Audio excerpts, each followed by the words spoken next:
Capítulo 4. La partición del pan. Desde el día en que oyó predicar al rabí Esteban, Barnabá no había hallado paz para su espíritu. Barnabá había conocido en vida al rabino de Galilea, y su figura se levantaba constantemente ante sus ojos. Le había visto en el atrio del templo, de pie en un círculo de discípulos y alumnos, disertando sobre los últimos días. Pero Barnabá no le había prestado atención especial, ni a él, ni por los demás. A muchos otros que parecían ser de su especie. ¿Faltaron alguna vez visionarios o expositores de los últimos días en los atrios del templo? Barnabá había visto también al rabino de Nazaret aquel horrible viernes antes de la Pascua, en que era empujado por la angosta calle hacia el Gólgota por soldados romanos armados de garrotes. Barnabá se dirigía apresuradamente al templo para preparar su sacrificio de Pascua, y la escena le había dejado atónito y horrorizado. Nunca, mientras viviese, olvidaría al hombre del manto blanco, empapado en sudor y sangre, postrado en el suelo bajo la cruz. Nunca olvidaría la vista del hombre que se esforzaba para ponerse en pie bajo los golpes de los soldados, ni el modo como levantara la cabeza con su corona de espinas, un rostro blanco, sin sangre en la barba, y los aldares, ojos llenos no de tristeza y desesperación, sino de piedad, labios torcidos de dolor. Barnabá no podía olvidarlos. Un profundo sentimiento de frustración y vergüenza se apoderó de Barnabá.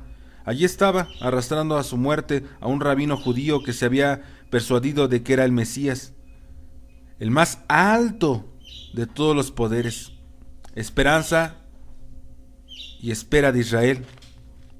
Brutales soldados romanos pisoteando lo que Israel consideraba sagrado, humillado por su propia impotencia, sintiéndose enfermo e interiormente manchado por lo que veía. Barnabá había oído de la escena, y desde entonces había procurado arrancar de su alma aquel recuerdo. Se había apresurado a llegar al templo, y en él había buscado refugio y renovación de su fe. Había acudido una vez más al manantial de fuerza, a la fuente de la antigua creencia. No, se dijo, la esperanza de Israel no era lo que había visto, lo que los soldados romanos habían arrastrado por el ensangrentado polvo. La esperanza de Israel estaba allí, en la llama que surgía del altar hacia el cielo. Con voz potente, exaltado, Barnabá cantó aquel día los versos de los salmos, mientras cumplía sus deberes levíticos en los peldaños del templo. Se hacía hacia su Dios con más fuerza que nunca. No, volvió a decirse, no podía ser la mayor gloria lo que había sido abandonado a la baja ferocidad de los romanos, lo más humilde y débil. ¿Podía ser la mayor pujanza? Lo más avergonzado y humillado, ¿podía ser la autoridad suprema? Habíase encontrado más de una vez con los discípulos del rabino. Acudía a los atrios del templo en grupos, a veces en la mañana, pero más a menudo en las tardes. Su manera y conducta no les distinguía de otros grupos parecidos. A veces uno de ellos pronunciaba un discurso y narraba las maravillas de su rabino había realizado en vida, y su promesa de volver a ellos después de su muerte, y el cumplimiento de esa promesa. Decían también sus oraciones, por lo general lo dirigían al judío bajo y barbudo, a quien se consideraba el primer discípulo del rabino, Simón Bar Jonás, y a su ayudante, el huesudo Juan. Una tarde, viendo a los discípulos delante de él, Barnabá los siguió. Cuando llegó a la morada del aguador Hillel, quedó atónito ante la multitud que aguardaba allí a los discípulos. Parte de los que aguardaban pertenecían ya a la nueva congregación, mientras otros esperaban ser admitidos en ella. Parecíale increíble a Barnabá que en el breve intervalo transcurrido desde el último Pentecostés, en que los discípulos proclamaban por primera vez la nueva del Mesías, hubiese ganado a su casa tantas almas, a una distancia del vasto muro de David. Había una constante ir y venir. Trabajaban en la calle las mujeres preparando los hornos de ladrillos la comida común de los discípulos. Llegaban los hombres acarreados grandes cestos de panes, otros sacaban sus comidas de sus miserables viviendas, mientras otros las preparaban para ser llevadas. Sin duda aquello que Barnabá encontró en el patio que quedaba ante el muro pertenecían a las clases pobres de la ciudad baja. Hasta reconoció a unos lisiados que había visto sentados en la entrada de los patios del templo, tendidas las manos a los que pasaban, pero ahí, aquí y allá divisaba a algún miembro prominente de las sinagogas de habla griega. Vestía la ropa de los pobres y ayudaba a los discípulos a poner las mesas para la comida en común. Lentamente, con alguna dificultad, Barnabá se abrió paso para subir a la vivienda del aguador Hilel, donde halló a las mujeres de la comunidad. Una de ellas era tratada con honores especialmente por los discípulos, pero no dejaban de saludarla al entrar en la habitación. Una mujer anciana, afligida, sentada en una estera, sostenida por otra mujer más joven. Sus grises cabellos y la mitad de su rostro quedaban cubiertos por velo de viuda. Barnabá observó que Simón hacía una reverencia ante ella y la llamaba madre, y tras él los demás discípulos hicieron lo mismo, aunque, como lo sabía Barnabá, no era madre de ellos, sino del rabí Mesías. En el rostro Exagué, medio oculto bajo el velo, vivía no solo el dolor por la pérdida de su hijo, sino el dolor de todas las madres. Juntábase sus labios en una cicatriz de dolor, y las azules venas de su anciano cuello tejían una red que contenía todas las angustias que había pasado por su hijo. Pero en los profundos estanques de sus ojos no se reflejaba la ira ni el rencor, sino solo la comprensión más alta, que se resuelve en perdón y piedad. Barnabá no pudo mirar seguidamente aquel rostro tan poderosamente le afectaba, mientras lanzaba a través de él una poderosa corriente de purificación y gracia. A la mujer que sostenía a la madre del rabino, la edad habríala acometido repentinamente, pues su rostro era joven, pero su cabello era gris, como el plumón de una paloma. La piel que brillaba a través del velo era de un color amarillo, alabastrino, y sus ojos emitían una dulce piadosa luz. Los discípulos la trataban también con especial honor como a una persona íntima. Había algo extraterreno en esas dos mujeres, algo que no era de esta vida, pues su carne estaba de tal modo que de tal modo transfigurada, que se habría pensado que no eran dos mujeres, sino dos almas las que estaban allí abrazadas. La gran sala, con su galería abierta al cielo, estaba oscura, llena de sombras. No había allí prendida ninguna lámpara. Durante largo rato reinó el silencio, de modo que podía oírse el respirar de los reunidos. Luego se levantó Simón, rostro y barba ocultos en la oscuridad, en la que sólo sus ojos brillaban. Levantó los brazos al cielo y oró. Padre que estás en el cielo, tuya es la alabanza y la gloria. Nos mandaste a tu Mesías para que muriera por nuestros pecados, y le despertaste a la vida, como nos lo prometiste por la boca de tus profetas. Manda ahora sobre nosotros tu gracia y bendición. Abre nuestros corazones para que percibamos tu verdad y el temor de ti resida en nuestro pecho. Acércanos a tu presencia. Haznos dignos de presenciar la venida de tu elegido en nuestros días. Empiece este día tu reino para toda la eternidad. Amén. Amén, contestó la asamblea. Simón volvió a levantar los brazos y dijo: Recuerda, Señor, a tu congregación. Guárdala del mal y hazla perfecta en tu amor. Junta a tus santos y llévalos desde los cuatro vientos a tu reino que preparaste para ellos.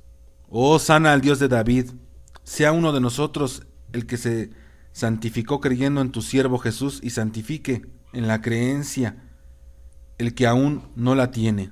Amén. Los que ya pertenecían a la congregación y eran llamados compañeros rodearon a Simón, Juan, Jaime y a los otros enviados.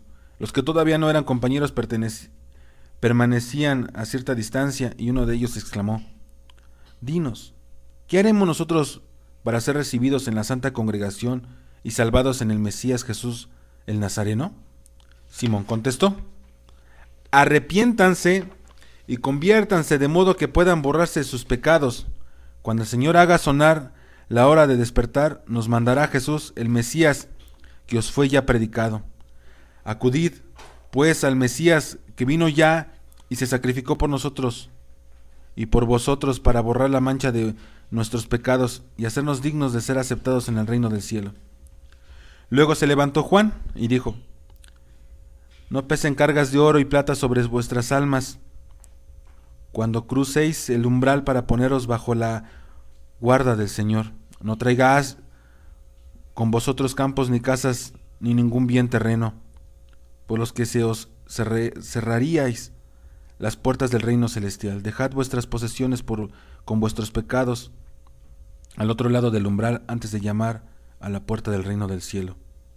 Luego fue Simón quien volvió a hablar: dejad vuestros pesares por la mañana en la guarda de vuestro Padre que está en el cielo.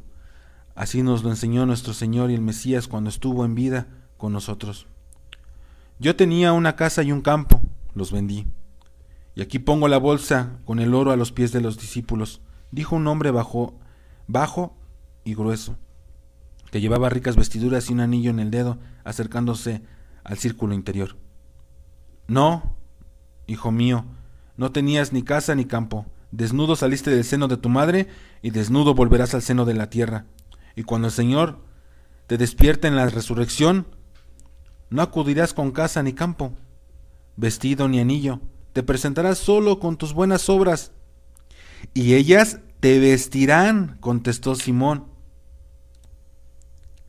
No tengo casa ni campo, y traigo solo conmigo mis miembros y mi cuerpo desnudo, y los pongo a los pies de los discípulos para que se me acepte en el vínculo del Mesías, dijo un hombre semidesnudo, alto, vigoroso, que llevaba un cinturón de cuerda, con lo que mostraba ser jornalero.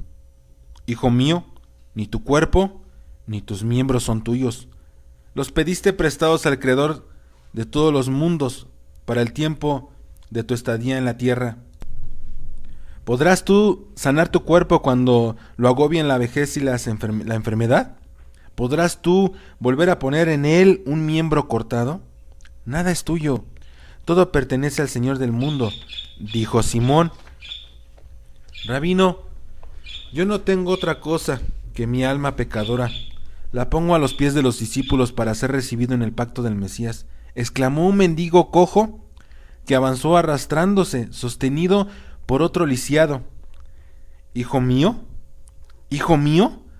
tú diste más que todos los otros, pues diste lo que es tuyo. Pues nada lo es, salvo tus pecados. Perdonado está tu pecado mediante la muerte del Señor. Estás limpio, hijo mío. Sacrificio a Dios es tu alma, dijo Simón, colocando las manos sobre la cabeza del mendigo. Así llegaban, uno tras otro, ante los discípulos, dejando a sus pies los bienes terrenales que tuviesen. Entre 15 y 20 fueron recibidos aquella noche en la congregación, todos ellos de los hijos de Israel. Barnabá observó que la gran mayoría de los que acudían a ser bautizados en el monte del Mesías eran pobres, en el nombre, del Mesías, eran pobres, muchos de ellos mendigos que frecuentaban las puertas de los atrios del templo. Algunos eran jerosolimitanos, otros eran recién venidos, atraídos a Jerusalén como peregrinos, que habían permanecido en la ciudad sin ocupación y así habían engrosado las filas de los mendigos. Pero no eran estos los únicos, también acudían hombres acomodados que deseaban asegurarse su parte en la resurrección predicada por los discípulos. Simón se acercó a estos recién venidos y preguntó: ¿creen con perfecta fe que el Mesías que Dios envió para aliento y consuelo a su pueblo murió por nuestros pecados? Y a los 3 días resucitó de entre los muertos, y que vendría con las nubes del cielo sentado a la diestra del poder para juzgar a las tribus de Israel, y que restaurará el reino de Israel y purificará el mundo en el reino del Todopoderoso? Los neófitos contestaron a coro: creemos con perfecta fe que lo que dijiste respecto al Señor Jesús el Nazareno es cierto y perfecto. Entonces las mujeres de la congregación presentaron a los prosélitos femeninos que esperaban ser recibidos en la fe. A la cabeza de las asistentes se hallaba Susana, madre de los Zebedeos. Las nuevas conversas fueron conducidas ante los discípulos Simón y Juan. Algunas de las mujeres que habían venido acompañadas de sus maridos habían cedido ya sus bienes terrenos. Otras, que eran viudas, no traían consigo sino su velo de viudez. Se preguntó a las mujeres si creían con perfecta fe que Jesús el Nazareno había muerto por los pecados de todos los hombres, que había muerto y resucitado a los 3 días de entre los muertos y que vendría a juzgar al mundo como lo había predicho los profetas. Después de contestar a ellas, afirmativamente se les ordenó que acompañasen a las mujeres de la congregación a la balsa del Siloé para su bautismo. También los prosélitos masculinos fueron conducidos al bautismo. Los hijos del Zebedeo y los otros discípulos reunieron a los recién venidos para la ceremonia. La balsa de Siloé era, en esa época del año, poco más que un hoyo fangoso, donde entraban descalzos los aguadores para imprimir de ella las últimas gotas de agua. Los prosélitos fueron conducidos allí. A un lado de los hombres y al otro lado de las mujeres se llenaba un jarro de agua en el fondo de la balsa, y los discípulos pronunciaban estas palabras: en el nombre del Dios de Israel y del Señor de los ejércitos, te bautizo con el bautismo de Jesús, el Mesías, y te recibo en la santa congregación de sus creyentes. Luego se vertía el agua sobre el prosélito y los discípulos decían: venturoso eres tú, pues fuiste juzgado digno de este privilegio. ¿Podemos nosotros en tus días y en nuestros días y en los días de todo Israel ver al antiguo en días venir cabalgando en las nubes del cielo para iniciar el reino del Todopoderoso en la tierra? Los conversos recién recibidos contestaban: amén. Hermanos nuestros sois, exclamaban los demás discípulos, los abrazando a los recién bautizados. La misma ceremonia realizaron con los prosélitos femeninos las mujeres de la congregación. Multitud de espectadores, en su mayoría parte de habitantes de aquella pobre vecindad, rodeaban la balsa. Para ellos no había nada nuevo en la escena, pues el bautismo era una antigua usanza en Jerusalén y no llamaba especialmente la atención. Ni había nada nuevo tampoco en el espectáculo de los hombres que descansaban al pie del muro después de someterse a la circuncisión. Cuando los que dirigían la ceremonia regresaron a la vivienda del muro de David, fueron recibidos por los demás discípulos con una bendición. Bienaventurados los que vienen en el nombre de Dios y del Señor Jesús el Nazareno. Hermano nuestro, eres el Mesías, Señor nuestro. Hermana nuestra, eres el Mesías, Señor nuestro. Y los discípulos saludaron a los recién venidos con un beso de hermandad. Sobre la vivienda brillaban ya en el cielo las estrellas, las mujeres prendieron los candiles y los discípulos nuevos al antiguo volvieron el rostro hacia el templo y pronunciaron la Shema vespertina. Oye, oh Israel, el Señor nuestro Dios, el Señor uno es. Después de la plegaria nocturna sentáronse los discípulos sobre el piso de piedra, mientras algunos tendían una larga estera de junco que servían de mesa. No había ya distinción entre los recién venidos y los miembros más antiguos de la congregación. Pero los discípulos principales se sentaban a la cabecera, y con ellos María, madre del Rabino y Mesías, a quien María de Magdalena y Susana condujeron a un pequeño banco para después sentarse ellas a sus pies. Las demás mujeres permanecieron de pie junto a la puerta detrás de la cortina, pero a ciertas mujeres se les permitía la entrada, pero traían estas con alimentos, aceitunas, hortalizas y jarros de leche agria. Algunos de los fieles, levantándose para servir, colocaron sobre la mesa las vasijas que contenían las manjares, y a la cabecera de la mesa, ante los principales discípulos, los panes, una calabaza de vino y una copa fueron puestas también ante Simón y Juan. Simón dirigía las oraciones, levantó los panes y con voz temblorosa de devoción exclamó: nuestro Rabino y nuestro Señor, Jesús, el Mesías del Dios vivo, cuando se hallaba todavía entre nosotros, nos enseñó a orar así a nuestro Padre: Padre nuestro que estás en el cielo, santificado sea tu nombre, venga a nosotros tu reino, hágase tu voluntad, así en la tierra como en el cielo. El pan nuestro de cada día, dánoslo hoy, y perdona nuestras deudas, como nosotros perdonamos a nuestros deudores. No nos dejes caer en la tentación, mas líbranos del mal, pues tuyo es el reino, el poder y la gloria, desde ahora y para siempre. Amén. La congregación contestó, amén. Y nos enseñó además, continuó Simón, que la mesa en que compartíamos el alimento es un altar de Dios, y los que se sientan en torno a ella son como los que traen un sacrificio. Convirtamos, pues, esta mesa de nuestro Señor en un altar y traigamos como sacrificio a Dios nuestro pan cotidiano. La congregación aguardó en silencio, y Simón continuó: He aquí la costumbre de nuestro Señor, el ungido de Jacob, cuando aún estaba junto a nosotros en la carne, tomaba el pan y lo partía en pequeños trozos y lo distribuía entre nosotros, diciendo: Tomad y comed, este es mi cuerpo. Y tomaba la copa de vino y le echaba la bendición y nos daba del vino, diciendo: Bebed, pues esta es mi sangre, la sangre del nuevo pacto, que se derrama para el perdón de muchos. Y nosotros continuábamos su costumbre y compartimos el pan. Luego Simón tomó el pan y lo partió en pequeños trozos y distribuyó los trozos, diciendo: Como este pan procede del trigo que fue sembrado en muchos cerros y luego se juntó para convertirse en un pan, así, Padre que estás en el cielo, junta tu congregación de todos los confines del mundo en tu reino mediante tu servidor, el ungido de Israel, Jesús ben David. Pues tuyo es el poder, y tuyo es el reino, y tuya es la gloria. Amén. Los fieles tomaron los trozos de pan y repitieron las bendiciones. Luego Simón tomó la copa, vertió en ella vino de la calabaza y levantó la copa diciendo: He aquí la sangre del nuevo pacto que fue derramada por los pecados de muchos. Luego echó la bendición al vino y bebió, y se hizo circular la copa para que bebieran los demás. Cada compañero tomaba la copa, repetía la bendición en silencio y tomaba un sorbo de vino. Luego la copa pasó tras la cortina y también las mujeres murmuraron la bendición y bebieron. Se observó un intervalo de silencio. Luego Simón alzó la escudilla de madera que tenía delante, tomó 2 aceitunas e hizo pasar la escudilla, y así lo repitió. Con los demás manjares todos los discípulos siguieron su ejemplo.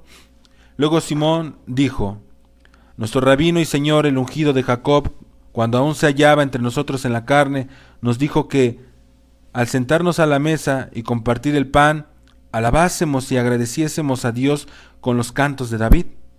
Hagámoslo pues ahora como nos lo enseñó. Otro discípulo dijo: ¿Un canto de David? El Señor es mi pastor, nada me faltará. El que me conduce a los verdes pastos, entonó la congregación, y terminando el salmo hubo otro intervalo de silencio. Luego Simón dijo: Nuestro rabino y nuestro Señor, el ungido de Jacob, cuando aún estaba entre nosotros en la carne, nos decía así: Si llevas tu sacrificio al altar y recuerdas que has peleado con tu hermano, deja tu sacrificio en el altar y ve primero a encontrar a tu hermano y a pedirle perdón. Y luego vuelve a ofrecer el sacrificio.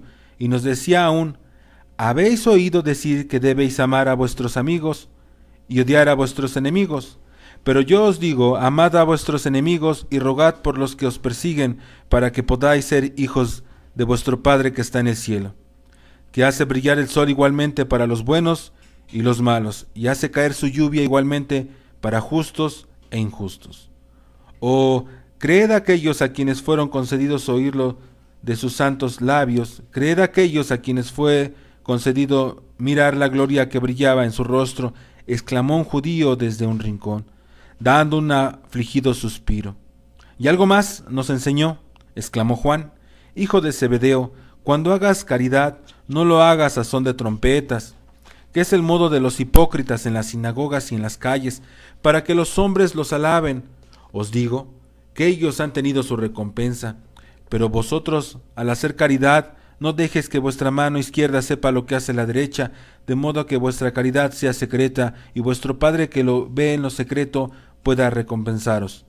Luego otro de los discípulos levantó la voz: Nuestro rabino y nuestro Señor, el ungido de Jacob, nos enseñaba así: Os digo que no os preocupéis por ustedes mismos, ¿Por qué alimento o ropa vais a tener para vuestro cuerpo? Mirad los cuervos que no cosechan, ni tienen grano almacenado en graneros, y sin embargo, nuestro Padre que está en el cielo los alimenta.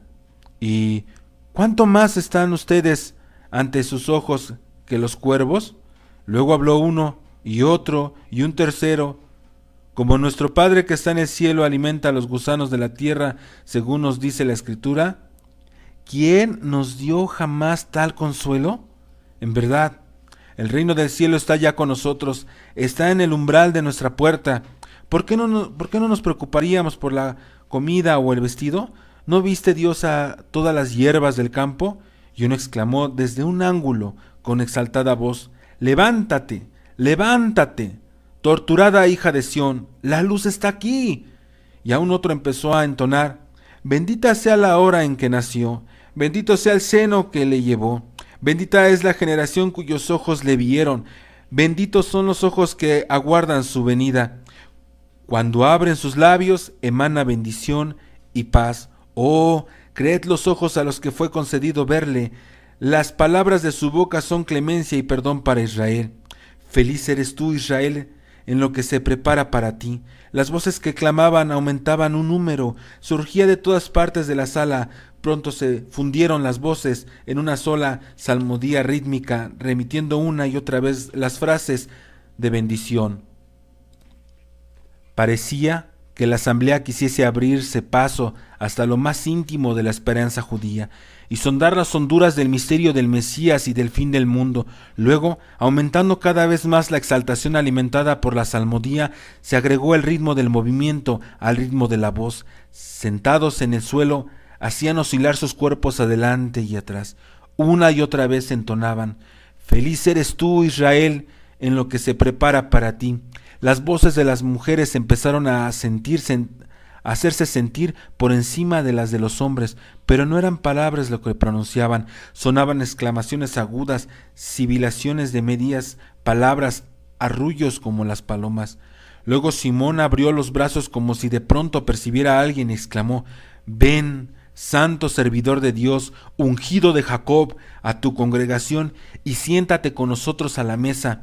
Comparte con nosotros el pan, pues nos das tu pan, que es tu cuerpo. Ven, oh ungido, y bendícenos y purifícanos con la gracia de tu presencia. Siguiendo su ejemplo, otros levantaron sus brazos en señal de bienvenida, exclamando, ven, oh santo servidor de Dios, y siéntate con nosotros a la mesa.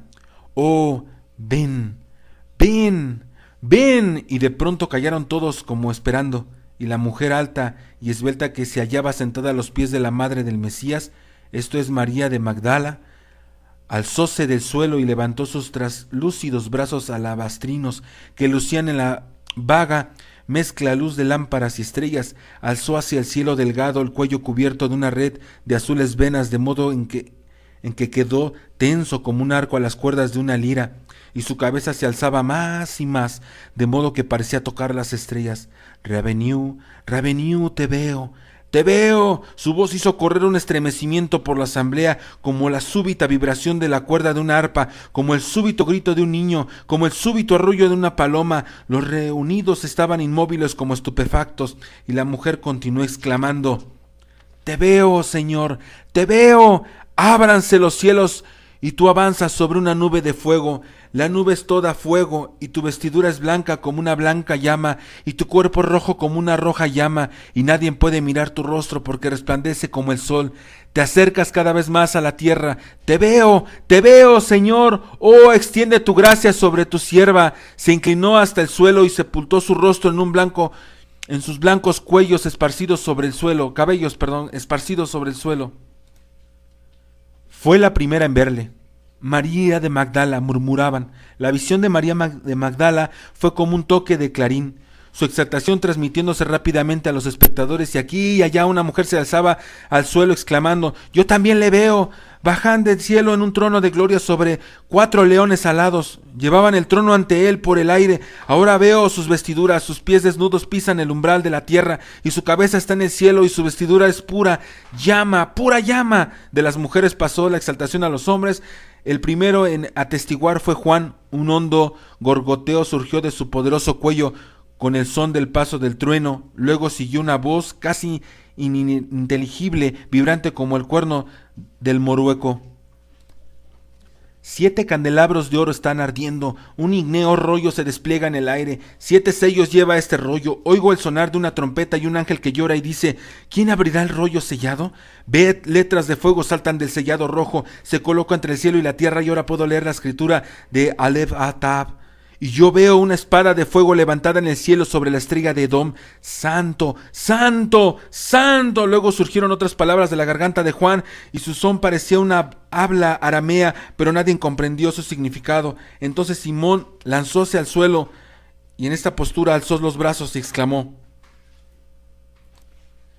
Gracias te doy, y te bendigo, ungido de Jacob, por haber venido a nuestra mesa y vertido parte de tu gloria sobre tu santa congregación. Cuando Barnabá bajó de la vivienda, encontró reunido ante el antiguo muro a un grupo de hombres y mujeres de la pobre vecindad. Había entre ellos aguadores que habían llegado demasiado tarde para extraer agua de la balsa. Habían camelleros, artesanos, tejedores, tintoreros. Allí estaban, escuchando la exclamación, y cantos que descendían hasta ellos de la vivienda del muro de David. Las mujeres llevaban niñitos en los brazos o asidos a sus delantales, y todos ellos se apretujaban a la entrada que conducía a la vivienda y alzaban sus voces exclamando: Entremos también nosotros, acerquémonos a los santos para que pongan sus manos sobre nuestros hijos y los bendigan.